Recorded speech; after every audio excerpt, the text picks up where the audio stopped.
The massive war room aboard the Zephyrian flagship hummed with activity, as dozens of alien officers studied the holographic displays floating before them. Admiral Kextar stood 8 feet tall, his blue-scaled skin gleaming under the artificial lights. His forearms moved with practiced efficiency as he manipulated the 3-dimensional star maps, zooming in on the outer rim territories where the newest threat had emerged. "Show me the human expansion again," he commanded in his deep, resonant voice. The display shifted, revealing a cluster of star systems that had changed hands in the past 50 years. Red dots marked human colonies, and there were far too many of them. The species had spread across 23 worlds in less than half a century, a rate of expansion that troubled even the mighty Zephyrian Empire. "They multiply like parasites," muttered Commander Vextal, Kextar's chief of staff. "Intelligence reports suggest they have established breeding colonies on every world they touch." Kextar studied the data with growing concern. In his 300 years of military service, he had crushed 47 emerging civilizations before they could threaten the Empire's dominance. The process was always the same: identify the threat, overwhelm them with superior firepower, and absorb their territory into the Empire's vast holdings. But humans were different. They didn't follow the usual patterns. "What do we know about their military capabilities?" Kextar asked. A younger officer stepped forward, his scales still bright with youth. "Our scouts report approximately 200 vessels in their fleet, Admiral. Most appear to be converted merchant ships with basic weapon systems, nothing that should concern the Empire." Kextar nodded, but something nagged at him. The humans had defeated 3 separate alien species in the past decade, despite being outnumbered each time. Either they were incredibly lucky, or there was something their intelligence network was missing. "Prepare the 3rd battle fleet," he ordered.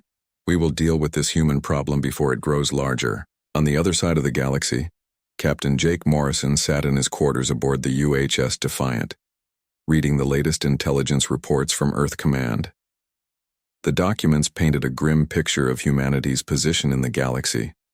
They were surrounded by hostile alien empires with limited resources and a fleet that was growing too slowly to match their expanding territory. Jake was 42 years old, with graying hair and the kind of weathered face that came from spending years in space. He had fought in the Proxima conflicts, where humans had barely managed to defeat an alien invasion force through sheer determination and tactical innovation. Now it seemed like those dark days might be returning. A soft chime indicated someone was at his door. "Come in," he called. Lieutenant Commander Lisa Hayes entered carrying a data tablet. She was tall and athletic, with short brown hair and sharp green eyes that missed nothing. As his first officer, she had access to the same classified information that kept Jake awake at night. "The final crew assignments are complete," she reported. "We have 43 of the best specialists Earth Command could provide." Jake nodded, setting aside the intelligence reports. "Any concerns about the mission parameters?" Lisa hesitated. "Sir, we're being sent to scout enemy territory with a single ship. If we encounter significant resistance, we won't have backup for weeks." "I know," Jake replied, "but someone has to gather intelligence on what we're facing. Earth Command needs to know how much time we have before the next invasion." The Defiant was humanity's most advanced starship, incorporating technology that pushed the boundaries of human engineering. The ship's experimental quantum drive could travel faster than any previous human vessel, while its adaptive armor could adjust to different types of enemy weapons. But it was still just one ship against an entire galaxy of potential enemies. Chief Engineer Paul Carter was in the engine room, making final adjustments to the quantum drive systems. He was a stocky man in his 50s, with calloused hands and the kind of practical knowledge that came from 30 years of keeping starships running. The quantum drive was his masterpiece, but it was also completely untested in combat conditions. "How are we looking, Paul?" Jake asked over the intercom. "The drive is performing within acceptable parameters," Paul replied, wiping sweat from his forehead. "But Captain, I have to be honest. We're pushing technology that we don't fully understand. If something goes wrong out there, I might not be able to fix it." Dr. Amanda Foster was in the ship's small laboratory, studying what little information humanity had gathered about alien physiology. She was a xenobiologist, one of the few humans who had actually studied living alien specimens. Her research might prove crucial if they encountered new species during their mission. "The diversity of alien life forms is remarkable," she told her assistant. "Each species has evolved different advantages. The Zephyrians appear to have superior physical strength and advanced technology, but they might also have weaknesses we can exploit." As the Defiant prepared to depart, Jake gathered his crew in the main briefing room. The space was cramped, designed for efficiency rather than comfort. 43 men and women representing the best of humanity sat before him, each one knowing they might not return from this mission. "Our orders are simple," Jake began. "We're to conduct reconnaissance in the Outer Rim territories, gathering intelligence on potential threats to human colonies. Earth Command believes we have limited time before the next major conflict." Communications Officer Steve Adams raised his hand. "Sir, what if we encounter enemy forces?" "We avoid engagement if possible," Jake replied. "But if we're forced to fight, we fight to win. Remember, we're not just gathering intelligence for ourselves. Every piece of information we send back could save millions of human lives." The crew dispersed to their stations, each person understanding the gravity of their mission.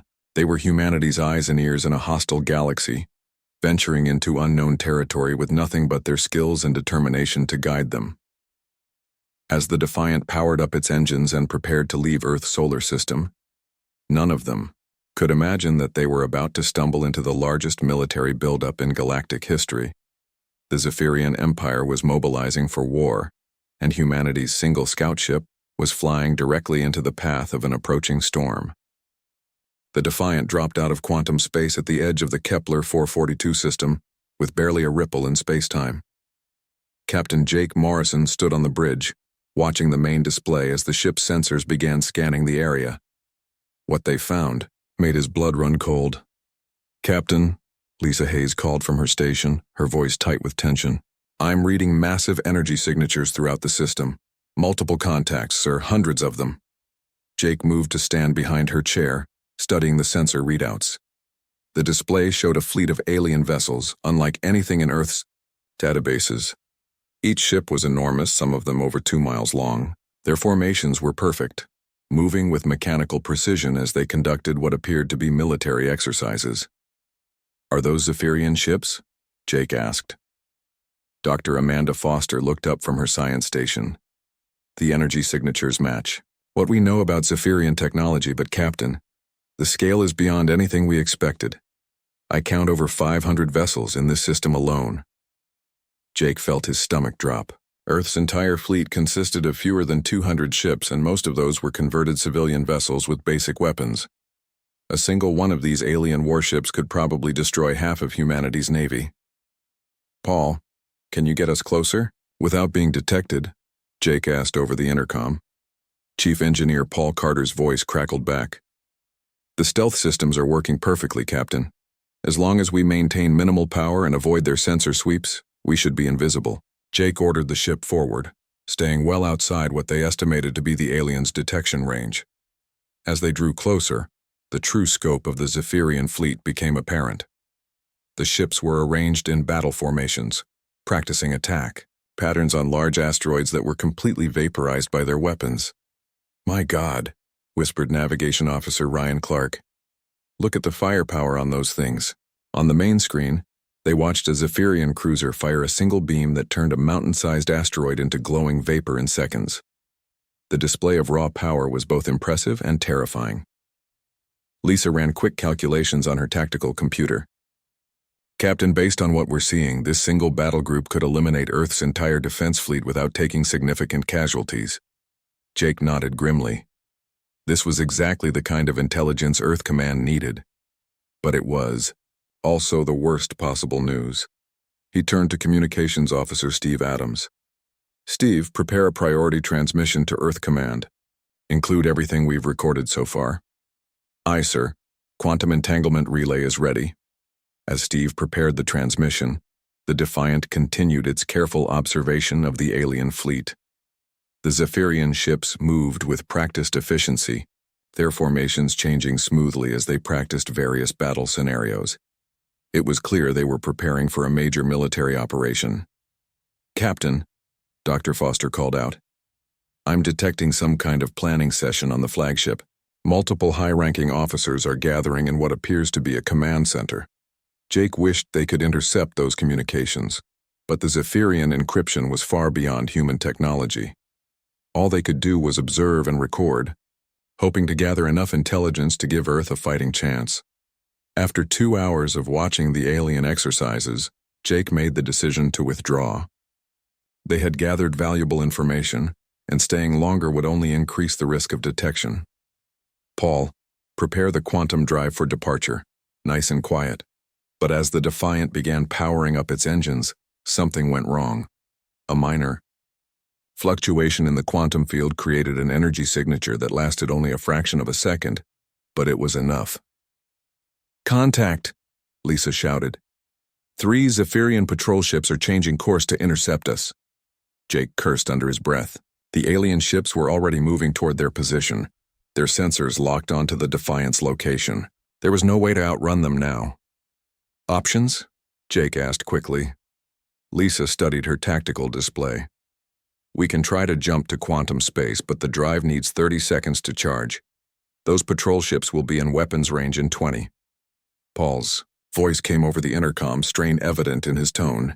"Captain, if I push the quantum drive now before it's fully charged, we might burn out the entire system. We'd be stranded." Jake had seconds to make a decision that could determine humanity's fate. If they tried to run and failed, the Zephyrians would capture human technology and learn about Earth's location.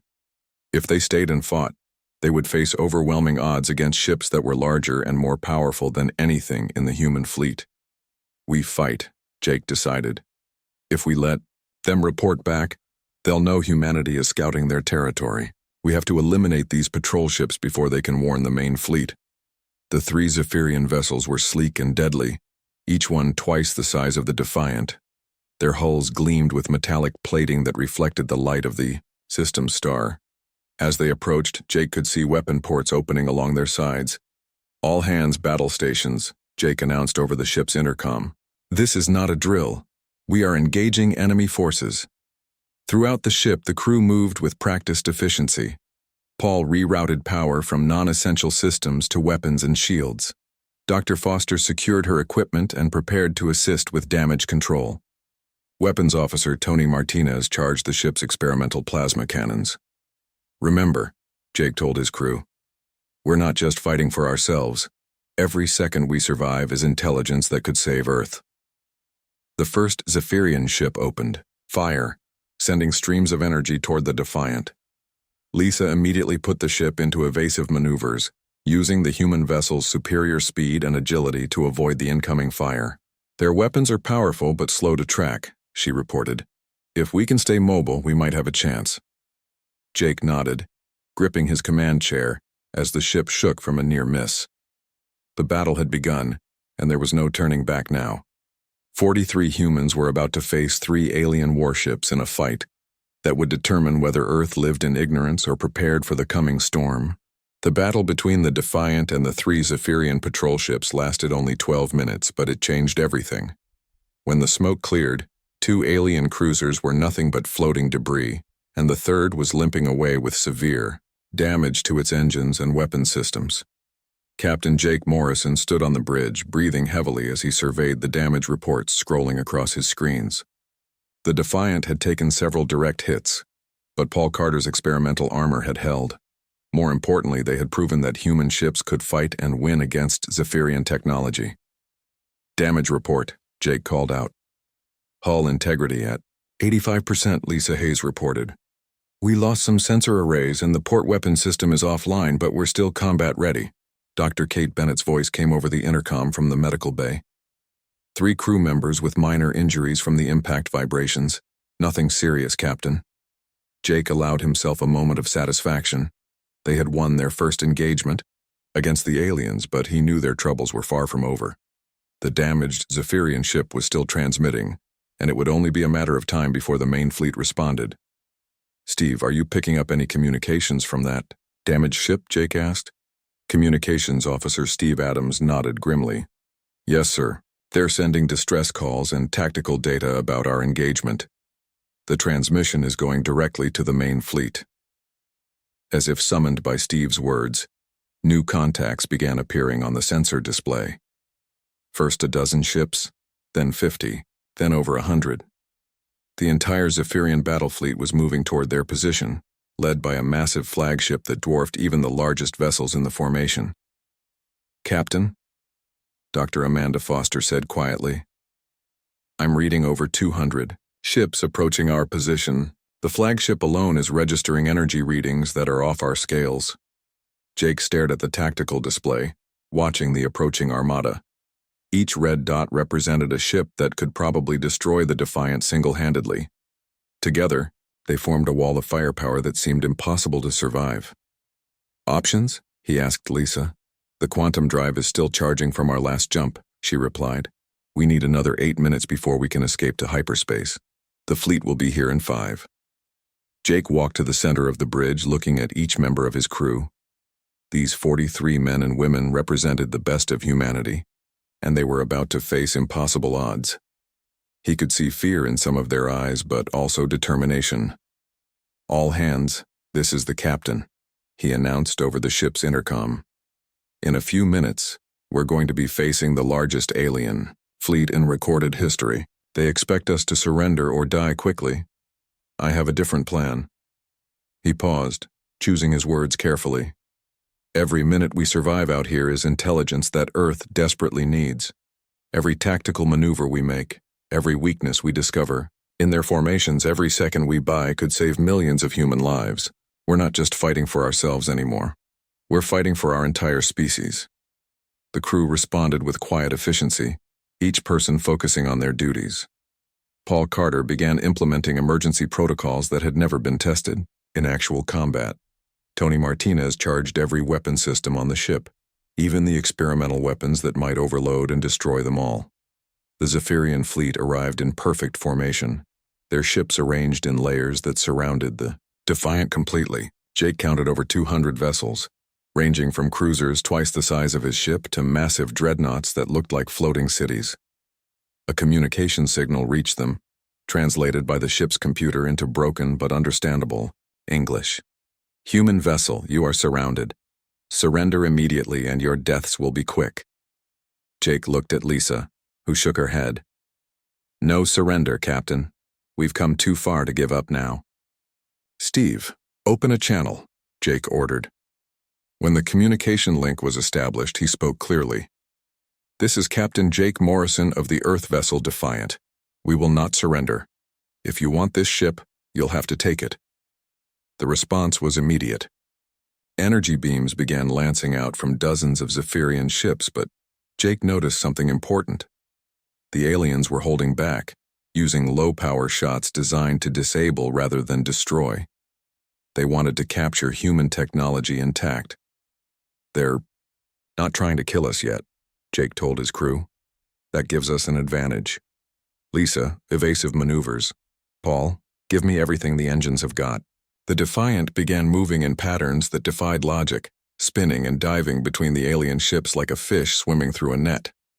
The Zephyrian gunners, trained to fight enemies that moved in predictable formations, struggled to track the small human vessel. Their targeting computers can't keep up with our maneuvers, Lisa reported with excitement in her voice. We're too small and too fast for their standard tactics. Paul's voice came over the intercom, strained but determined. Captain, I'm pushing the engines beyond their design limits. The adaptive armor is storing energy from their missed shots and feeding it back into our power systems. We're actually getting stronger as they shoot at us. Jake smiled grimly. Human. Engineering was proving more flexible than alien technology, but he knew it wouldn't last forever. The Zephyrians would adapt to their tactics eventually, and when they did, the superior numbers would tell. Steve, are you still transmitting data? To Earth, Jake asked. Every sensor reading, every tactical observation, Steve confirmed. If we don't make it out of this, at least Earth Command will know what they're facing. The battle continued with the Defiant weaving between enemy ships like a dancer avoiding clumsy partners. But Jake could see the aliens were beginning to adjust their tactics, closing the gaps in their formation and coordinating their fire more effectively. "Captain," Ryan Clark called from his navigation station, "I'm seeing a weakness in their formation. If we can reach that gap between the two dreadnoughts, we might be able to break through their perimeter." Jake studied the tactical display. It would require flying directly through a crossfire that should destroy them instantly, but it was their only chance. "Do it," he ordered. The Defiant accelerated toward the gap, energy beams crossing its path like deadly lightning. The ship shook violently as several shots found their mark, but the adaptive armor held. They were almost through when the trap was revealed. The gap between the two Zephyrian dreadnoughts had been a trap. As the Defiant raced through what appeared to be an escape route, hidden weapon platforms emerged from behind the massive ships. Energy beams crossed their path from every direction, creating a deadly web that should have destroyed them instantly. But Captain Jake Morrison had been expecting something like this. Paul, emergency power to the adaptive armor. Lisa, spiral pattern 7. The Defiant twisted through the crossfire like a corkscrew, its experimental armor systems working overtime to absorb and redirect the incoming energy. Each hit made the ship stronger, feeding power back into its weapons and shields. What the Zephyrians had intended as a killing blow became fuel for the human ship's survival. "Impossible," Admiral Kextar muttered from his flagship's command center. He watched the tactical display in growing frustration as the single human vessel not only survived his trap, but seemed to be gaining strength from it. How are they still functional? His tactical officer, a young Zephyrian with bright blue scales, studied the sensor readings. "Admiral, their armor appears to be some kind of adaptive technology. Each weapon strike is being absorbed and converted into additional power for their systems." Kextar's forearms gestured angrily at the display. "Then we will overwhelm them with firepower they cannot possibly absorb. Order all ships to concentrate fire on that vessel." But the order came too late. The Defiant had already broken through the trap and was moving among the Zephyrian fleet like a predator hunting in a flock of sheep. Jake had realized something that the alien admiral had not yet understood. The Zephyrians' greatest strength was also their greatest weakness. "Lisa, target the ship closest to that command cruiser," Jake ordered. "Paul, give me a full power shot from the main cannon." The Defiant's experimental plasma cannon charged with energy stolen from Zephyrian weapons. When it fired, the beam punched through the target ship's shields and hull like they were made of paper. The alien vessel exploded in a brilliant flash that temporarily blinded nearby ships. "They're too close together," Lisa observed as she maneuvered between the larger vessels. "Their formations are designed to intimidate enemies, not to fight a small, fast target that can move between them." Jake nodded. The Zephyrians had spent centuries perfecting tactics for overwhelming lesser civilizations through shows of force. Their ships were arranged in tight formations that looked impressive, but left them vulnerable to an enemy that could exploit the gaps between vessels. "Steve, are you recording all of this?" Jake asked. Communications Officer Steve Adams looked up from his station. "Every move we make, every weakness we find. If Earth Command receives this data, they'll know exactly how to fight these formations."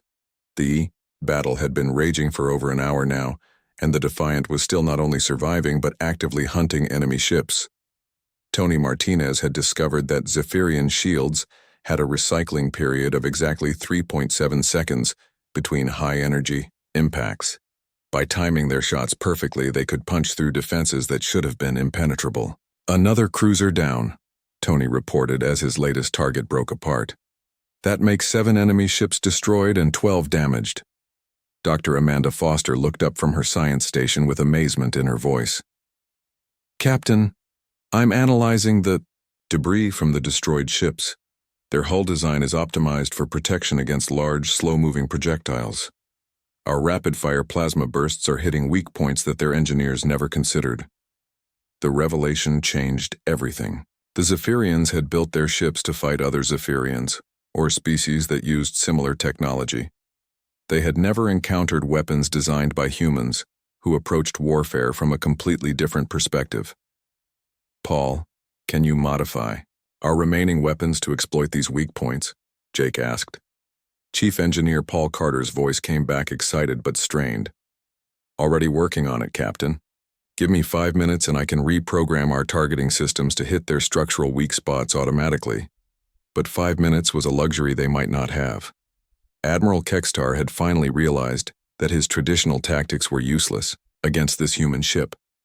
He was ordering his fleet to break formation and surround the Defiant in a sphere, eliminating the gaps that the smaller ship had been exploiting. They're adapting, Lisa warned. The fleet is changing formation. In 2 minutes, we won't have anywhere to run. Jake studied the tactical display, watching as over 100 alien ships moved to create an inescapable trap. But he also noticed something else. In their haste to surround the Defiant, the Zephyrians were bringing their largest ships closer, together than ever before. Ryan, plot a course directly through the center of their formation, Jake ordered. Maximum speed. Navigation Officer Ryan Clark looked at him in shock. Sir, that would take us through the heaviest concentration of enemy fire in the galaxy. We'd be taking hits from every direction at once. Exactly, Jake replied with a grim smile. Paul, I need you to overload the adaptive armor systems. Channel low. Every bit of absorbed energy into our engines and weapons simultaneously. Paul's voice came back uncertain. Captain, if I do that, the systems might overload completely. We could lose everything. Or we could win everything, Jake countered. Do it. The Defiant accelerated toward the center of the Zephyrian formation, directly into the teeth of concentrated firepower from dozens of massive warships. Energy beams converged on the small human vessel from every direction, creating a light show that could be seen from neighboring star systems. But instead of being destroyed, the Defiant absorbed every shot. Its experimental armor systems worked, beyond their design specifications, converting enemy fire into raw power that fed back into the ship's engines and weapons. The human vessel began to glow with stored energy as it raced through the heart of the alien fleet. Now, Jake ordered. The Defiant released all of its stored energy at once, not through its weapons, but through its engines. The massive power surge created a shockwave that rippled outward in all directions, overwhelming the sensors and navigation systems of every Zephyrian ship within range. Blinded and confused, the alien vessels began firing randomly, hitting each other instead of their intended target. Ships that had fought together for centuries suddenly found themselves under attack from their own allies. The perfect Zephyrian formation dissolved into chaos as friendly fire incidents cascaded throughout the fleet. Jake watched the tactical display with satisfaction as enemy ships collided with each other or fired into their own formations. Sometimes the best way to defeat your enemy is to let them defeat themselves. The tide of battle had turned, but the fight was far from over. The chaos in the Zephyrian fleet lasted for 17 more minutes. Ships fired at shadows, collided with their allies, and struggled to regain control of their formation, while the Defiant moved through them like a ghost. Captain Jake Morrison watched the tactical display as the most powerful battle fleet in the galaxy destroyed itself through confusion and friendly fire. But the confusion could not last forever. Admiral Kextar finally managed to restore communications with his remaining ships and ordered an immediate withdrawal. The proud Zephyrian fleet, which had entered the battle with over 200 vessels, limped away with fewer than 60 ships, still capable of fighting. They're retreating, Lisa Hayes reported, her voice filled with disbelief. Admiral, the entire Zephyrian fleet is withdrawing from the system. Jake slumped in his command chair, exhaustion finally catching up with him. They had done the impossible. One human ship had faced the mightiest fleet in the galaxy and survived. More than survived, they had won. Damage report, he called out, though he could already see warning lights flashing across half the bridge. Displays. Chief Engineer Paul Carter's voice came over the intercom, strained and tired. Captain, the experimental systems are completely burned out. The adaptive armor is offline, the quantum drive is dead, and we're running on emergency power only. We're not going anywhere under our own power. Dr. Kate Bennett's medical report was more encouraging. 14 crew members with minor injuries, mostly from the impact vibrations during our final maneuver. Nothing serious, but everyone is exhausted. Jake looked around the bridge at his crew. They had accomplished something that would be remembered for generations, but they were stranded deep in enemy territory with no way to get home. Still, he could see pride in their faces. They had proven that humans could stand against any threat in the galaxy. "Steve, status on our communications with Earth Command?" Jake asked. Communications Officer Steve Adams looked up from his station with a tired smile. "All tactical data has been transmitted successfully through the quantum entanglement relay. Earth Command has a complete record of the battle, including detailed analysis of Zephyrian weaknesses and the specifications of their ships. That news was worth more than their survival. The information they had gathered would allow Earth to prepare proper defenses against future alien attacks. Humanity would no longer be fighting blind against superior technology." Dr. Amanda Foster was still analyzing sensor data from the battle. "Captain, I've been studying the wreckage from the destroyed Zephyrian ships. Their technology is advanced but rigid. Every ship was built to identical specifications with the same weapons, the same armor, the same weaknesses. They never learned to adapt because they never needed to." Jake nodded. That explained why their unconventional tactics had been so effective. The Zephyrians had spent centuries fighting enemies who used predictable strategies and familiar technology. They had never faced an opponent who could think outside their established patterns. Meanwhile, aboard the damaged Zephyrian flagship, Admiral Kextar stared at his tactical displays in shock. In 300 years of military service, he had never experienced defeat. The loss of over 140 ships to a single enemy vessel was beyond his comprehension. "How is this possible?" he asked his surviving officers. "We had overwhelming superiority in numbers, firepower, and technology." His chief tactical officer studied the battle recordings with growing understanding. "Admiral, the humans fought differently than any enemy we have encountered. They did not follow standard tactical doctrines. Instead, they used our own formations against us." Kextar's forearms gestured at the display, showing the debris field where his mighty fleet had been destroyed. "Send a priority message to the High Command. Tell them that humanity represents a new type of threat. They cannot be defeated through conventional means." The message that reached the Zephyrian capital 3 days later sent shockwaves throughout the Empire. For the first time in their recorded history, a Zephyrian fleet had been defeated not by superior numbers or advanced technology, but by tactical innovation and determination. Back in the Kepler 442 system, the Defiant drifted quietly through space, its crew working to repair what systems they could while waiting for rescue. They did not have to wait long. The quantum transmissions had included their location, and Earth Command had immediately dispatched a recovery fleet. When the rescue ships arrived 2 weeks later, they found the Defiant surrounded by a debris field that stretched for thousands of miles. The wreckage of over 100 alien warships floated silently in space, testament to what one human crew had accomplished against impossible odds. Captain Morrison and his crew were returned to Earth as heroes. But their greatest victory was not the battle itself. The tactical data they had gathered became the foundation for new human naval doctrine. Earth shipbuilders studied Zephyrian weaknesses and designed new vessels specifically to exploit them. Military academies taught courses on adaptive tactics and creative problem-solving. Most importantly, the battle proved to both humans and aliens that the newest species in the galaxy could not be dismissed or easily conquered.